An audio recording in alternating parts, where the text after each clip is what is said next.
हमारे एक मेंबर पूछते हैं कि उनका LVEF 40-45 है, वाटर इनटेक उनको 1.5 लीटर तक बताया गया है। क्या ये वाटर इनटेक बढ़ाया जा सकता है?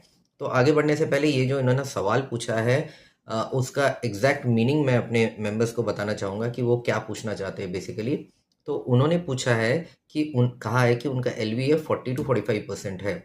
ये LVEF का मतलब होता है लेफ्ट वेंट्रिकुलर इजेक्शन फ्रैक्शन, जो सिंपल भाषा में हार्ट की जो पंप करने की ताकत है उसका नाम है।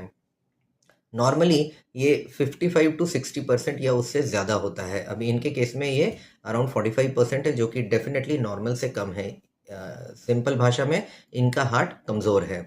अब जब भी हार्ट में कमज़ोरी होती है तो डॉक्टर ये एडवाइस करते हैं कि फ्लूइड या पानी ज़्यादा नहीं पीना चाहिए, क्योंकि हार्ट जब वीक होता है तब हार्ट जब प्रॉपरली पंप नहीं कर पाता है, तो उसकी वजह से जो ब्लड जब अच्छी तरह से पंप आउट नहीं होता है हार्ट हार्ट से, तो ब्लड का जो फ्लूइड वाला पार्ट है वो हार्ट के पीछे जो लंग्स होते हैं उसमें जमा होने लगता है, उस इससे सांस लेने में ज़रा दिक्कत होती है। तो इसके ट्रीटमेंट में हम लोग क्या करते हैं, कुछ ऐसी दवाइयाँ देते हैं जिससे ये एक्सेस फ्लूइड यूरिन के रास्ते निकल के साफ हो जाए।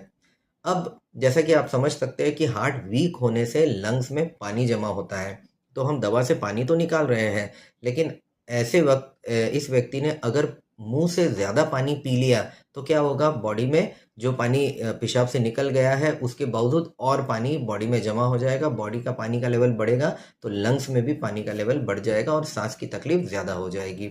और इसी वजह से जिनका भी हार्ट वीक है उनको पानी या फ्लूइड ज़रा रिस्ट्रिक्टेड अमाउंट में या कम अमाउंट में लेने की एडवाइस दी जाती है। अब 40 to 45% है और इस पे अगर 1.5 लीटर आपको लेने के लिए कहा गया है, तो इसका डिसीजन सिर्फ इस 40 to 45% पर बेस्ड नहीं रहता है। ये इस पर भी डिपेंड करता है कि आपका उस समय ऑक्सीजन सैचुरेशन कितना है। जो डॉक्टर स्टेथोस्कोप से आपकी चेस्ट चेक करके देखते हैं, उसमें लंग्स में जो फ्लूइड है वो उसकी क्या सिचुएशन है, उसका क्या स्टेटस है। तो ये सारी बातें देखना पड़ता है। आपका जो यूरिन आउटपुट है वो कैसा है, बाकी के जो आपके ब्लड रिपोर्ट्स है वो कैसे हैं, इन सब चीज़ों को देखने के बाद ही ये डिसीजन लिया जाता है कि एक दिन में आपको कितना क्वांटिटी का फ्लूइड या वाटर या पानी लेना अलाउड रहेगा।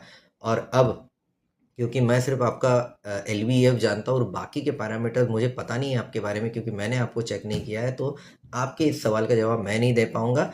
आपके जो कार्डियोलॉजिस्ट है जो रेगुलरली आपको देखते हैं, जिनको आपके बारे में सब कुछ पता है, वो आपको बेटर एडवाइस दे पाएंगे। तो प्लीज़ आपके कार्डियोलॉजिस्ट से मिलिए और ये क्वेश्चन उनसे डिस्कस करिए।